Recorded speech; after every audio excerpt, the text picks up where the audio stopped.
Bonjour. Aujourd'hui, on va décortiquer ensemble un sujet essentiel pour tout entrepreneur québécois, l'estimation de marché d'une entreprise. L'objectif, c'est d'avoir une vision claire de la valeur de ce qu'on a passé des années à bâtir. Alors, allons-y, plongeons directement dans le sujet. Ok, la toute première chose à clarifier, et c'est vraiment le point le plus important de tous, c'est la différence majeure entre une estimation de marché, comme celle qu'on décrit ici, et une évaluation agréée officielle. D'un côté, on a un outil d'orientation stratégique qui donne un ordre de grandeur. De l'autre, on a un acte réservé, très normé, avec une valeur légale et fiscale. Il faut absolument pas confondre les deux.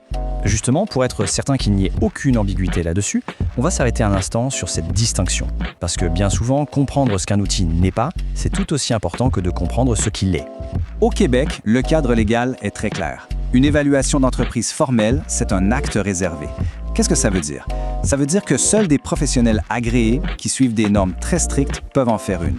Ils engagent leurs responsabilités professionnelles. Un outil d'estimation automatisé, lui, ne joue pas du tout dans cette catégorie.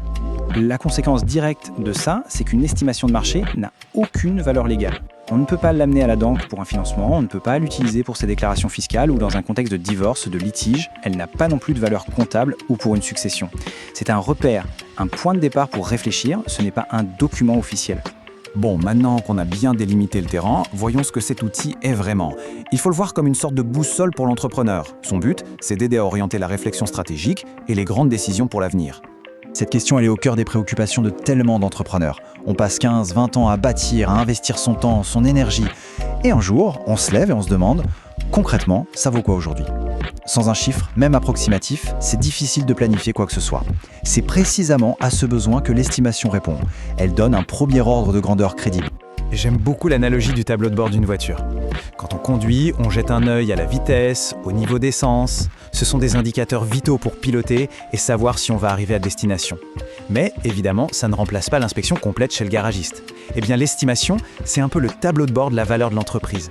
Et avec ce repère chiffré en main, tout à coup, des questions qui semblaient un peu abstraites deviennent beaucoup plus concrètes.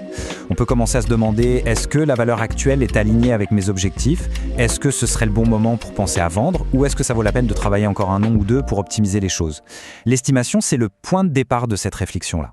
Alors, comment est-ce qu'on arrive à cet ordre de grandeur ? Ce n'est pas un chiffre qui sort d'un chapeau, bien au contraire. Ça repose sur une analyse bien structurée qui prend en compte plusieurs aspects clés de la réalité économique d'une PME. En fait, l'analyse repose sur 4 grands piliers, 4 blocs qui, mis ensemble, permettent de dresser un portrait assez juste de la situation. D'abord, il y a les données financières. Mais attention, on ne regarde pas juste la photo de la dernière année. Ce qui intéresse un acheteur, c'est le film, c'est la trajectoire sur plusieurs années. Ensuite, il y a les actifs tangibles. On regarde leur contribution économique, pas juste leur valeur comptable. Troisièmement, la structure de l'entreprise, la dépendance aux dirigeants, la concentration des clients, ce sont des éléments qui influencent directement le risque et donc la valeur. Et finalement, les facteurs qualitatifs, la qualité des processus, la récurrence des revenus, la stabilité de l'équipe, parfois c'est ça qui fait toute la différence entre deux entreprises qui ont des chiffres similaires. Une fois que toute cette analyse est faite, on obtient un résultat. Et là, il y a un autre point qui est crucial à comprendre. Le résultat, ce n'est pas un chiffre unique et absolu. La réalité, c'est qu'aucune entreprise n'a une valeur fixe, gravée dans la pierre. La valeur, c'est dynamique. Ça dépend de l'acheteur, du contexte économique, du moment précis de la transaction. L'estimation, son but, c'est de refléter ce qu'un marché informé pourrait raisonnablement considérer comme une base de discussion. C'est pour cette raison que le résultat est toujours présenté sous la forme d'une fourchette, basse, moyenne et haute. C'est une approche beaucoup plus réaliste. Ça montre bien que la valeur finale d'une transaction va dépendre de plein de facteurs. L'important, c'est de voir dans quelle zone de jeu on se situe. On approche de la fin. Il faut absolument être transparent sur les limites de cet exercice et sur ce qui peut venir après.